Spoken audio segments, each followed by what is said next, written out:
नमस्कार, मैं हूं श्रद्धा। आप देख रहे न्यूज 18 मध्य प्रदेश छत्तीसगढ़। बुलेटिन की शुरुआत करेंगे। देश भर में आज से सिनेमा घर खुल जाएंगे। लॉकडाउन के बाद से पहली बार ये सिनेमा घर खोले जाएंगे। इसको लेकर सिनेमा घर चलाने वालों ने 7 महीने बाद अब तैयारी शुरू कर दी है। केंद्र द्वारा जारी नियमों के अनुसार सिनेमा हॉल में एक के बाद एक सीट बिल्कुल खाली रहेगी। हॉल की पूरी क्षमता के 50% दर्शक ही अंदर आ सकेंगे। जिस सीट पर दर्शकों को नहीं बैठना है उस पर क्रॉस का मार्क लगा होगा। सिनेमा हॉल के अंदर जाने के लिए मोबाइल में आरोग्य सेतु ऐप का होना जरूरी है। तो आज खुलेंगे सिनेमा हॉल। और जब से लॉकडाउन हुआ, बल्कि लॉकडाउन से पहले से ही सिनेमा हॉल कई जगह बंद कर दिए गए थे और पाबंदी थी सिनेमा हॉल्स में जाने की, लेकिन आज खुलेंगे। तो जितने भी लोग जो फिल्मों के शौकीन हैं उनके लिए ये बड़ी अच्छी खबर, साथ ही सिनेमा हॉल के संचालकों के लिए ये बहुत अच्छी खबर, क्योंकि इतने लंबे समय से उन ये हॉल्स बंद थे और उनको घाटे का सामना भी करना पड़ा। लेकिन अब ये हॉल्स खुलेंगे, लेकिन इसके खुलने के साथ ही कुछ नियम हैं, उनका पालन जरूरी है। सोशल डिस्टेंसिंग, जिसके लिए अब एक सीट पे एक शख्स बैठेगा, उसके बाद एक सीट खाली होगी। यानी कि अगर 100 सीटों का सिनेमा हॉल है तो सिर्फ 50 लोग ही अंदर जा पाएंगे। 50% लोगों को एंट्री मिलेगी। एक बात और कि आरोग्य सेतु ऐप का होना बेहद जरूरी है। अगर आप फिल्म देखने जाते हैं तो मोबाइल में आरोग्य सेतु ऐप को इंस्टॉल करना बिल्कुल ना भूलें।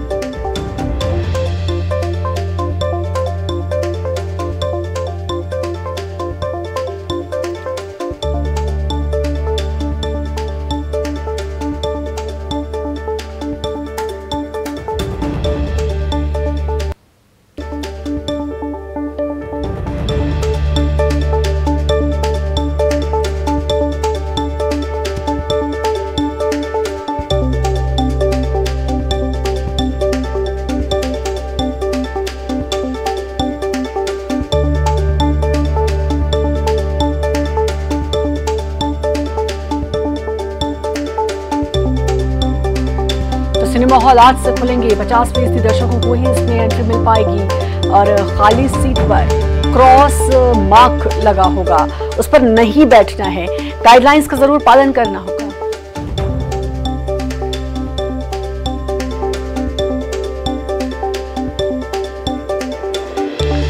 और जितेंद्र हमारे साथ जुड़ चुके हैं। जितेंद्र, आज से सिनेमा हॉल खुलेंगे। भोपाल में क्या कुछ तैयारियां कर ली हैं हॉल के संचालकों ने?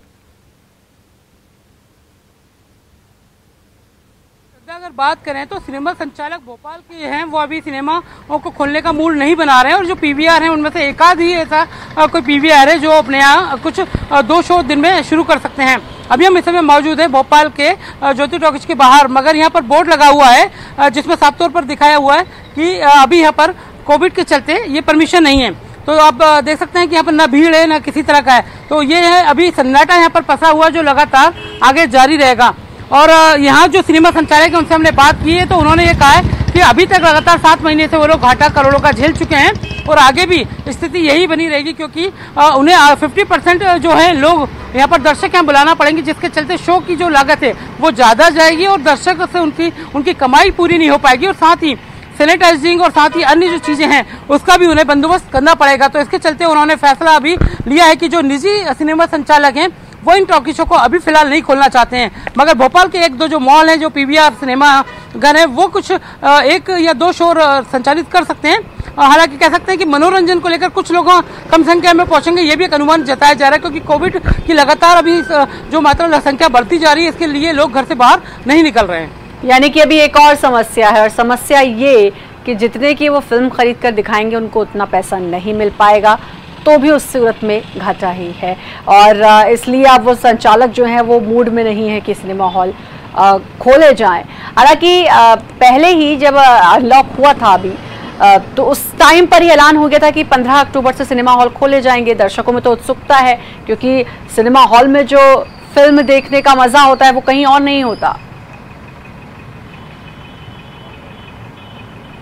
बिल्कुल श्रद्धा, मनोरंजन के लिए भोपाल के दर्शकों को हालांकि इंतजार करना पड़ेगा। अभी सिनेमा घरों में ताले लटके हुए हैं, कोई व्यवस्था नहीं है। क्योंकि आज से अगर सिनेमाघर खुलने वाले होते तो ये जो कह सकते हैं भोपाल में 1 दर्जन से ज्यादा निजी भी सिनेमा संचालक हैं, उन्होंने फैसला लिया है कि अभी उनके जो सिनेमाघर हैं उन्हें नहीं खोला जाएगा। लोग कह सकते हैं कि ये डेली शो अभी चालू नहीं होंगे। कभी ये लोग फैसला लेंगे कि इनको सिनेमा हॉल्स खोलने हैं। शुक्रिया आपका जितेंद्र तमाम जानकारी देने के लिए। और सीएम शिवराज का चुनावी दौरा जारी, जौरा, मेहगांव, गोहद में आज सभाएं करेंगे। जौरा पहुंचेंगे सुबह 11 बजे। सीएम शिवराज का ये तूफानी दौरा जो अब लगातार जारी है, जौरा, मेहगांव, गोहद में चुनावी सभाओं करेंगे, सुबह सभाएं करेंगे। आज 11 बजे पहुंचेंगे जौरा मुख्यमंत्री शिवराज सिंह चौहान। तो 3 नवंबर को है उपचुनाव, 28 सीटों पर ये उपचुनाव, 28 का रण और 10 को आएंगे नतीजे। उससे पहले दोनों ही पार्टी, चाहे बीजेपी चाहे कांग्रेस, पूरी तरीके से मैदान में उतर चुकी हैं। वहीं पूर्व मुख्यमंत्री कमलनाथ भी पूरे जोरों शोरों के साथ तैयारी कर रहे हैं।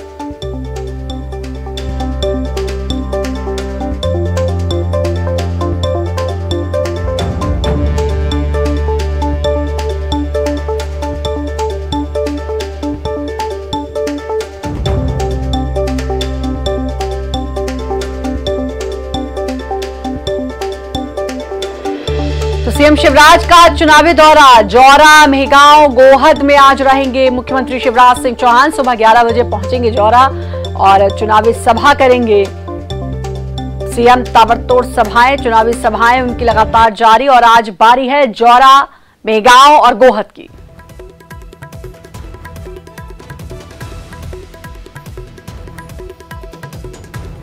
दो तस्वीरें आपके स्क्रीन पर आप देख सकते हैं। साथ ही पूर्व मुख्यमंत्री जो आज बैठक करेंगे तमाम नेताओं के साथ, 28 सीटों पर जो रणनीति है वो तय की जाएगी, जीत की रणनीति। और जितेंद्र जुड़े हैं हमारे साथ, हमारे संवाददाता। जितेंद्र, आज सीएम का दौरा, ताबड़तोड़ दौरा, 11 बजे पहुंचेंगे जौरा।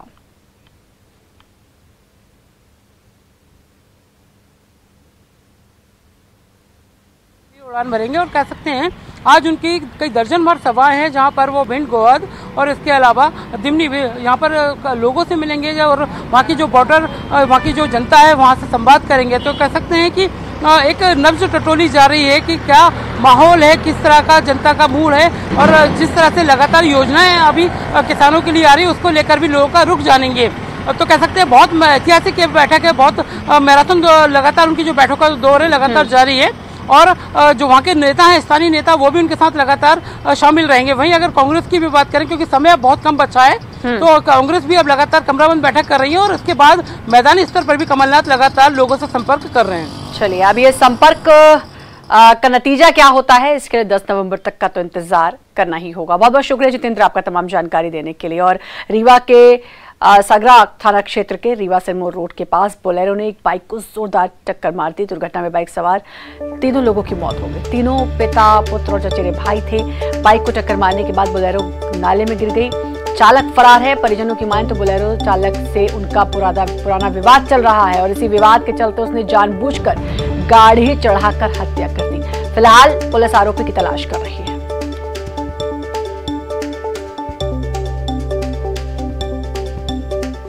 टक्कर सामने से, वो साइड से चले आ रहे थे, इधर से सामने से जानबूझ के 302 की घटना है ये। कोई हमेशा कोई विवाद था क्या? पुराना विवाद जो कुलदीप सिंह था उसका कुछ लड़ाई झगड़ा हुआ था, उस मैटर पे उन्होंने गाड़ी खरीदा, बोला है पूरे लहुआ में हल्ला है, गाड़ी मैंने मारने के लिए खरीदा है, ये सब पब्लिक जानती है। और खबर रायपुर से, पानी की सप्लाई बाधित रहेगी और ये सप्लाई बाधित रहेगी सीएम हाउस में। जी हां, सीएम हाउस के साथ साथ राजभवन में भी आज पानी की सप्लाई नहीं होगी। इंटर कनेक्शन क्योंकि किया जा रहा है, उसका काम किया जा रहा है, राइजिंग मेन लाइन में इंटर कनेक्शन का काम। और ये पानी की सप्लाई जिस समय बाधित रहेगी वो समय है दोपहर 12 बजे से शाम 6 बजे तक सप्लाई बाधित रहेगी। ममता हमारे साथ जुड़ चुकी हैं, हमारी संवाददाता। ममता, पानी नहीं आएगा आज 12 से 6 सीएम हाउस और राजभवन। देखिए, सीएम हाउस और राजभवन में आज शाम पानी की सप्लाई थोड़ी सी प्रभावित होगी। इसका कारण ये है कि पुलिस लाइन की जो प्रभावित लाइन राइजिंग मेन लाइन में जो इंटर कनेक्शन का काम किया जा रहा है उसके चलते ये थोड़ी असुविधा हो सकती है। और इसी के कारण जो 12 बजे से 6 बजे तक मोती बाग ओवरहेड सिंह की ओर जाने वाली जो प्रमुख राइजिंग लाइन है वो बंद रहेगी। और सुबह की जो पानी सप्लाई के बाद शाम को राजभवन और सीएम हाउस से भी पानी की सप्लाई जो है वो थोड़ी सी प्रभावित रहेगी। हालांकि जो जिम्मेदार लोग हैं उनका कहना है कि अल्टरनेटिव व्यवस्था रहेगी, लेकिन चूंकि पानी सुबह सप्लाई कर दिया जाएगा इससे बहुत ज्यादा दिक्कतें नहीं होगी, ऐसा उनका दावा है। जी बहुत बहुत शुक्रिया आपका ममता तमाम जानकारी देने के लिए। तो पानी की सप्लाई बाधित 12 से 6 बजे तक बाधित रहेगी। हालांकि विकल्प भी हैं, उसके लिए विकल्प भी जाहिर है, इसके विकल्प भी होंगे।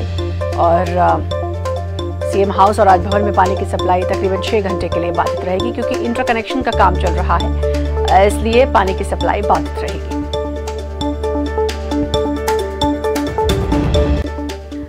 और रायपुर से खबर, कोरोना की रिपोर्ट नेगेटिव आई तो स्वाइन फ्लू का भी टेस्ट करवाना होगा। अब स्वाइन फ्लू की जांच भी अब अनिवार्य करने की तैयारी। इस संबंध में शासन को 1 सप्ताह में भेजा जाएगा प्रस्ताव, क्योंकि ठंड के साथ कोरोना और स्वाइन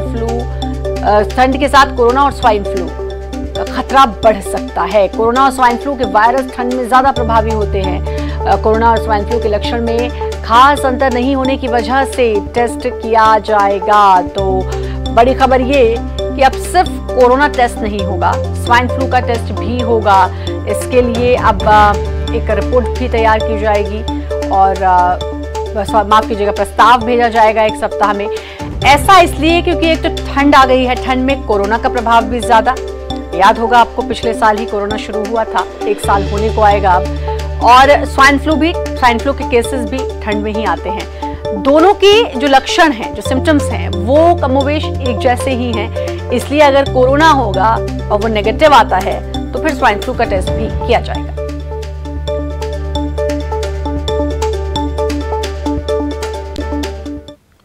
और रायपुर से खबर, मरवाही में बीजेपी का आज शक्ति प्रदर्शन, नामांकन के जरिए होगा शक्ति प्रदर्शन। रमन सिंह, धर्मलाल कौशिक, विष्णुदेव साय इसमें शामिल होंगे, साथ ही और भी कई नेता बीजेपी के शामिल होंगे। डॉक्टर गंभीर सिंह को प्रत्याशी बनाया है बीजेपी ने अपना। तो आज बीजेपी का शक्ति प्रदर्शन, नामांकन के जरिए शक्ति प्रदर्शन। पूर्व मुख्यमंत्री रमन सिंह, साथ ही वो चुनावी सभा को भी वहां संबोधित करेंगे। पूर्व मुख्यमंत्री रमन सिंह, विष्णुदेव साय, धर्मलाल कौशिक और भी कई दिग्गज बीजेपी के शामिल होंगे।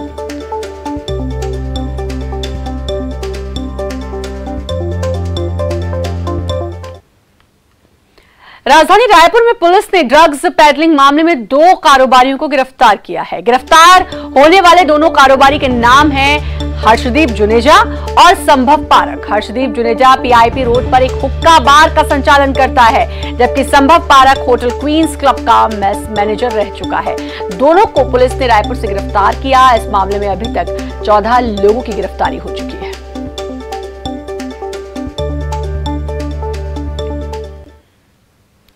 खबर रायपुर से, जहां ड्रग पेडलिंग मामले में गिरफ्तारी, जीआरपी आरक्षक लक्ष्मण गाइन की गिरफ्तारी की गई है। लक्ष्मण ने जमानत की याचिका भी दी थी, जिसको खारिज कर दिया है। एनडीपीएस की विशेष कोर्ट ने इस जमानत याचिका को खारिज किया है और लक्ष्मण की याचिका जो लगाई गई थी, अब गिरफ्तारी हुई है, लेकिन जमानत याचिका भी विशेष न्यायाधीश एनडीपीएस की कोर्ट ने इसको खारिज कर दिया।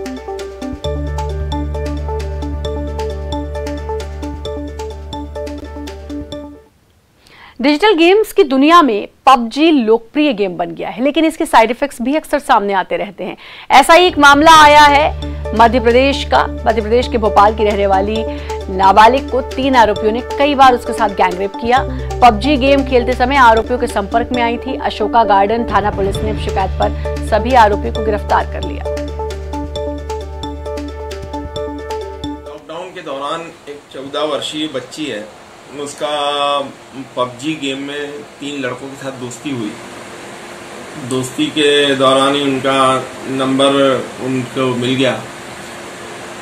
सितंबर माह में तीनों लड़कों ने इस बच्ची को जो है बहला फुसला के ले गए रंभानगर थाना गौतम नगर क्षेत्र में। वहाँ उसके साथ में रेप किया और उसके वीडियो वगैरह कुछ बना लिए और फिर लड़की को ब्लैकमेल करके उनने 2-3 बार और बुलाया। बच्ची ने अपनी माँ को अभी बताया, तो आज शाम को बच्ची और माँ ने आकर थाने पर सूचना दी। FIR की गई है। तीनों आरोपियों को गिरफ्तार कर लिया गया है। ब्रेक के बाद एक बार फिर से आपका स्वागत है। खबर उज्जैन से, जहरीली शराब मामले में अपडेट। आज 2 और लाशें मिली। शराब पीने से मौत की जताई जा रही है आशंका। तो जहरीली शराब का ये पूरा मामला है। 2 लाशें और आज मिली हैं और जहरीली शराब पीने से मौत की आशंका इसमें जताई जा रही है। आनंद जुड़ चुके हैं हमारे संवाददाता। आनंद, आज 2 और लाशें मिली हैं और अंदाजा लगाया जा रहा है कि जहरीली शराब कारण। बिल्कुल श्रद्धा, देखिए कल चूंकि देर शाम तक 7 लाशें पुलिस को मिल चुकी थी और ये सभी लाशें जो है मजदूर वर्ग की बताई जा रही है। और जो हमारे सूत्र हैं वो यही बता रहे हैं कि जो ये शराब है एक कहरवाड़ी करके जो क्षेत्र है वहां से बिक्री होती थी इसकी, जिसे पोटली शराब कहा जाता है। तो निम्न वर्ग के जो लोग हैं वो इसे पीते थे और लगातार मौतों का आंकड़ा फिलहाल अभी इसको बढ़ता हुआ दिखाई दे रहा है। आज 2 अलग अलग क्षेत्रों में और लाशें मिली है और इसके बाद जो है मौत का आंकड़ा बढ़कर अब तक कुल 9 हो चुका है। तो फिलहाल पुलिस इस पूरे मामले की तफ्तीश कर रही है और जांच भी इस बात की कर रही है कि क्या ये जहरीली शराब पीने से हुई है। लेकिन अभी तक जो है पोस्टमार्टम जो कल हुआ था उसकी रिपोर्ट फिलहाल अभी सामने नहीं आई है। जी शुक्रिया आपका आनंद, तमाम जानकारी देने के लिए। और खबर दमोह से, ऑटो चालक से बीच सड़क पर मारपीट। 3 युवकों ने मिलकर बेरहमी से पीटा। मारपीट का लाइव वीडियो आया सामने। बचाव में उतरे लोगों से युवकों ने अभद्रता की। पुलिस ने 3 में से 2 को किया गिरफ्तार। कोतवाली थाना क्षेत्र के किलाई नाका चौराहा का मामला। दमोह में भी ऐसी घटना, कुछ दिन पहले जबलपुर से भी ऐसा ही मामला सामने आया था जब ऑटो चालक से ही वहां पर भी मारपीट की गई थी। और अब दमोह से भी ऐसी खबर, 3 लोगों ने मारपीट की। लोग आए बीच बचाव करने, उनसे भी बदतमीजी की। हालांकि 2 लोग पुलिस की गिरफ्त में हैं, 1 को अभी तलाशा जा रहा है। 28 सीटों के उपचुनाव को लेकर कांग्रेस वचन पत्र जारी करेगी। 17 अक्टूबर को जारी होगा वचन पत्र। कांग्रेस वचन पत्र में किसान कर्ज माफी समेत कई मुद्दों को लेकर देगी वचन। नवरात्रि की शुरुआत पर कांग्रेस का वचन पत्र जारी होगा। तो कांग्रेस वचन पत्र जारी करेगी और ये वचन पत्र जारी होगा 17 अक्टूबर, जिस दिन नवरात्र का पहला दिन भी है। तो नवरात्र की शुरुआत के साथ कांग्रेस का वचन पत्र और कर्ज माफी समेत कई मुद्दे इसमें शामिल होंगे। कर्ज माफी जो 2018 के विधानसभा चुनाव में भी एक अहम मुद्दा था और वो इतना अहम मुद्दा था कि कांग्रेस की सरकार बनी। हालांकि अब वही उसी मुद्दे को लेकर बीजेपी बार बार कांग्रेस पर निशाना साधती है कि कर्ज माफी की बात तो कही, कर्ज माफ हुआ नहीं। लेकिन एक बार फिर से किसान कर्ज माफी का मुद्दा इस वचन पत्र में शामिल होगा।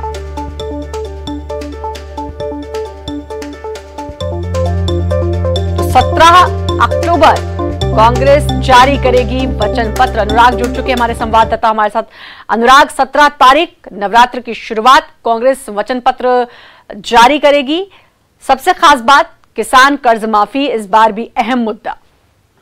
बिल्कुल, देखिए 2018 के चुनाव में कांग्रेस कर्ज माफी के सहारे ही सत्ता के करीब पहुंची थी और एक बार फिर उपचुनाव को लेकर कांग्रेस कर्ज माफी के मुद्दे पर सवार होने की तैयारी में और इसको लेकर कांग्रेस पार्टी अपना वचन पत्र जारी करने जा रही है। मिनी वचन पत्र होगा जो कि 28 विधानसभा सीटों को लेकर कांग्रेस पार्टी ने तैयार किया है और इसमें किसान कर्ज माफी के अलावा कई स्थानीय मुद्दों को लेकर भी कांग्रेस ने बिंदु शामिल किए और नवरात्रि की शुरुआत के साथ कांग्रेस पार्टी इस वचन पत्र को जारी करेगी। जी, बहुत बहुत शुक्रिया आपका अनुराग, तमाम जानकारी देने के लिए।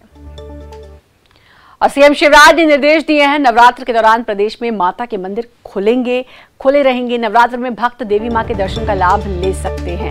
मेरी प्रदेश की जनता से अपील है कि इस दौरान कोरोना की गाइडलाइंस का पालन करते हुए माता के दर्शन का लाभ लें, सीएम ने कहा। मुख्यमंत्री ने कहा कि मंदिर प्रांगण हॉल में 200 से ज्यादा लोग इकट्ठे ना हो, मंदिर के गर्भगृह में भीड़ इकट्ठे ना करें, यथासंभव हो तो घर में ही मां की पूजा करें।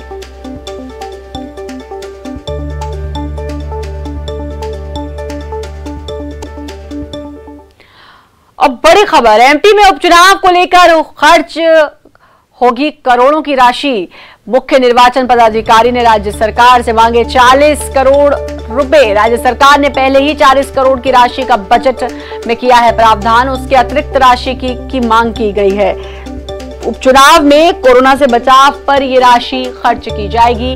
कोरोना संकट काल में उपचुनाव पर हर एक सीट पर 3.25 करोड़ का खर्च आ रहा है। तो 40 करोड़ अब मुख्य निर्वाचन पदाधिकारी ने राशि मांगी है और आपको बता दें अतिरिक्त राशि है और पहले ही 40 करोड़ की राशि का बजट में प्रावधान किया गया। उसके अलावा अब ये अतिरिक्त राशि 40 करोड़ की मांग बताया यह जा रहा है कि तकरीबन 3.25 करोड़ का खर्च आ रहा है एक सीट पर।